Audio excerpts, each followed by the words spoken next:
Nos pregunta, ¿qué es el periodo de señal AC? La corriente alterna es aquella que tiene básicamente dos características. La primera es que la señal de la corriente varía en el tiempo y la segunda es que tiene un periodo, la cual quiere decir que se repite después de cierto tiempo. Las señales de corriente alterna varían a través del tiempo, pero en determinado tiempo la señal vuelve a repetirse. A ese tiempo se le llama periodo. Se indica o se representa con la letra T mayúscula. Y sus unidades de medidas son los segundos. Los parámetros básicos que describen la corriente alterna son los siguientes: periodo, frecuencia y amplitud. Y la frecuencia es expresada en hercios. La corriente alterna se utiliza en redes eléctricas de todo el mundo. Frecuencia de señal AC de corriente alterna.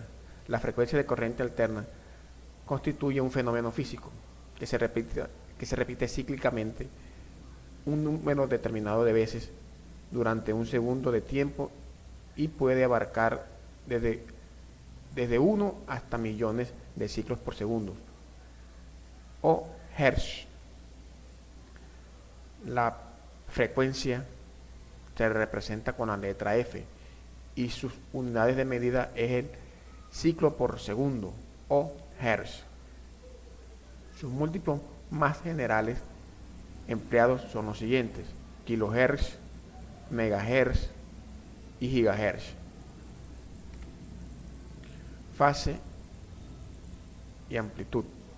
La fase es la fracción del ciclo transcurrido desde el inicio del mismo. Su símbolo es la letra griega delta. La fase indica la situación instantánea en el ciclo de una amplitud que varía cíclicamente. La amplitud de una onda es el valor máximo, tanto positivo como negativo, que puede llegar a adquirir la sinusoide de una señal de corriente alterna. El valor máximo positivo que toma la amplitud de una onda senoidal recibe el nombre de pico o cresta, mientras que el valor máximo negativo de la propia onda se denomina vientre o valle.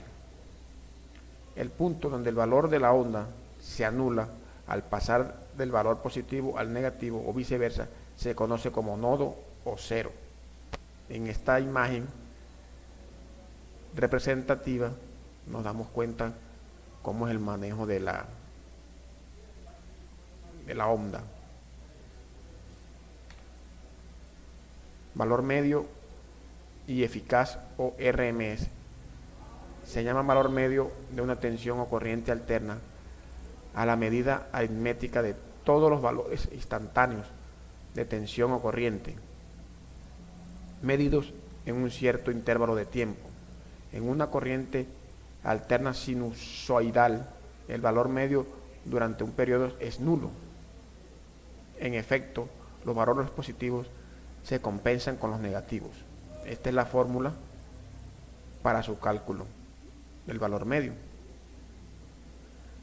Se llama valor eficaz de una corriente alterna al valor que tendría una corriente continua que produjera la misma potencia que dicha corriente alterna al aplicarla sobre una misma resistencia. Aquí vemos también la fórmula para su cálculo.